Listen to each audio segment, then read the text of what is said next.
There's been a lot of debate this past weekend in the United Rugby Championship whether the kick that Manie Libbok kicked over against Ulster was actually over or not.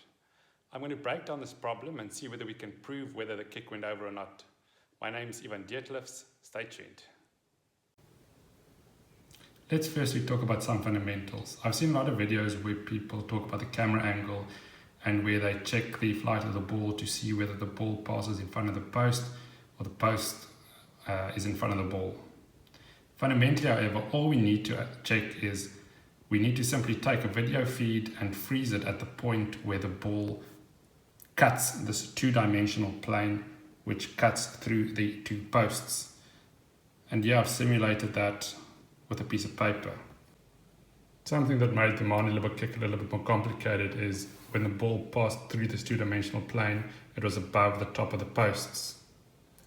Now the reason why you need to take this approach by trying to pause the video when it's cutting through this two-dimensional plane is that it doesn't depend on the camera angle, or it's at least not affected by the camera angle. You'll see that the ball's always staying in between the two posts. If the ball is not inside this two-dimensional plane, you will see that it is affected by the camera angle. Here it's going through the post, here it's not going through the posts. So let's see if we can determine the moment when it crossed that two-dimensional plane, whether it was to the left or to the right of that right-hand upright. Here you can see it's still staying left. Now the ball's starting to come down. Here is the upright, so if you just pull a line straight there, you can see it's still to the left. Has it crossed the two-dimensional plane at this stage? Not 100% sure.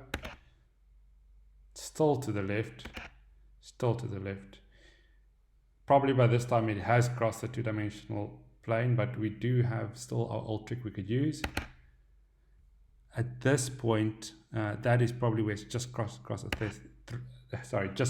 threshold, but you can see now that the ball's behind the post. At this point, it definitely has crossed the two-dimensional plane. The question now is, how long before this did it cross that two-dimensional plane? Okay, let's have a look at a different angle.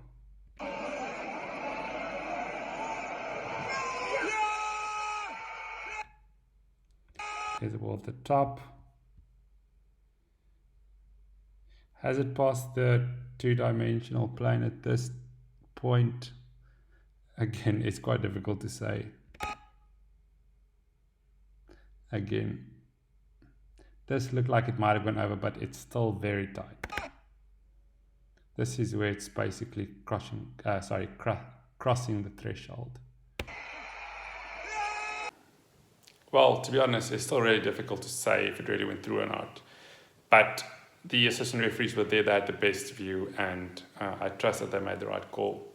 From a technological point of view, what they could do is they can put a camera that's directly in line with that two-dimensional plane. You put a timestamp at the moment that the ball crosses the two-dimensional plane, and then you can take any other camera angle and simply see if the ball is inside the post or outside the post. And that is the easiest way to determine whether it's actually gone through or not.